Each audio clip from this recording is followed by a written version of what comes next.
Hey, how are you? Good to see you. Good. Would you say the atmosphere, the attitude is a little more serious today? I feel like we've always found a good balance between seriousness and joy. Today was no different. Luka obviously saw these guys in the playoffs a year ago. How informative has that film been for you in the last few days as you guys have tried to chart a course against this team? So, yeah, I think it's been helpful. Um, they did a lot of different things against him last year. I think between that series, the Phoenix series, like there's a lot you can kind of take from. He had said to us in Dallas that the moment during the tribute video Yeah. that hit him the hardest was the shot he hit Yeah. last year against Gobert. Yeah. When you see that moment, I mean, how much of his sort of encore persona is encapsulated in that, from like, the fearlessness, the ferocity, the skill, kind of all being, Yeah, I mean, he thinks that there's not a person in the world that can guard him. So I think he takes that seriously, that matchup in particular. So, it's also just the moment of taking the team that drafted you, where your home is, to the NBA Finals. That's a meaningful moment for every player, and to do it on a play like that means a lot. What are the chances Maxi plays in this series, and what do you think today? Again, no, we have no timeline on Maxi. Maxi, today was a day off for him.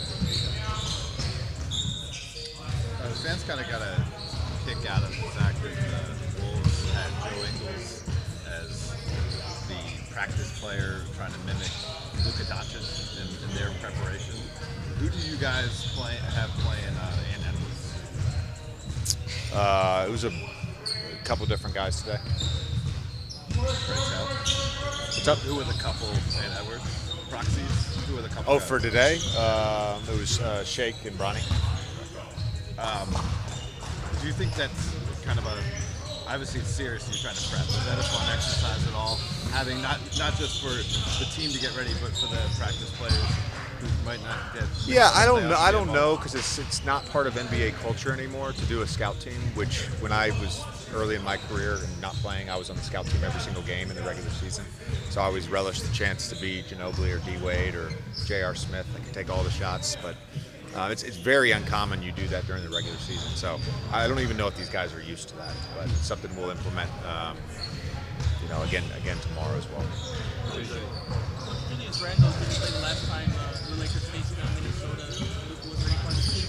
What kind of defensive challenges did he present being on the floor?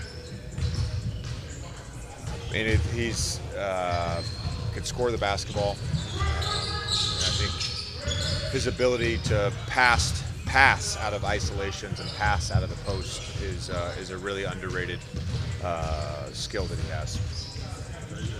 You guys had two of your highest turnover games in the season against them back in December. Obviously, different personnel at different points in the season, but just with their length and athleticism on the perimeter, how important is it going to be taking care of the ball and how you guys are responding? Yeah, it's one of the biggest keys to the series. It's just our ability to get a shot. Everybody talks about Nikhil and McDaniels as these disruptive defenders, which they are. They're two of the best in the NBA, but Ant on the ball, DiVincenzo on the ball, DiVincenzo in dribble handoffs. Those guys are really disruptive, and there's things that we have to do that are sort of non-negotiable for us to run good offense.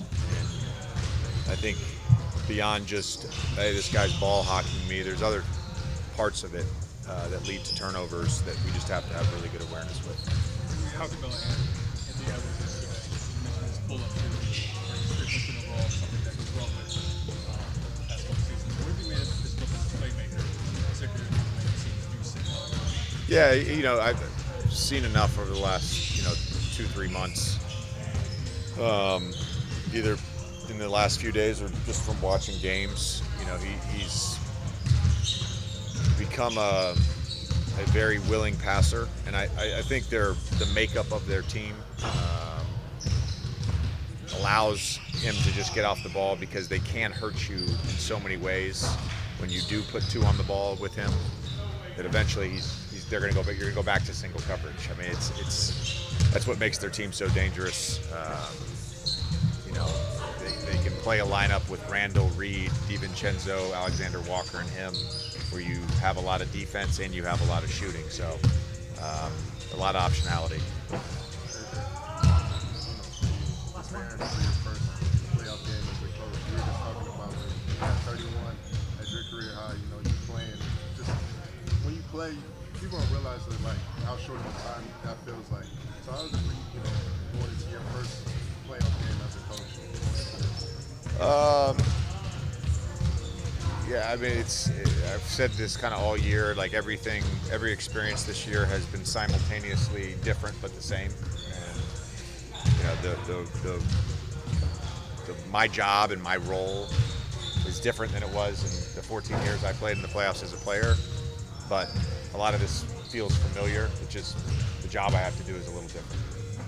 This playoff kid from Luka? Gave him to all the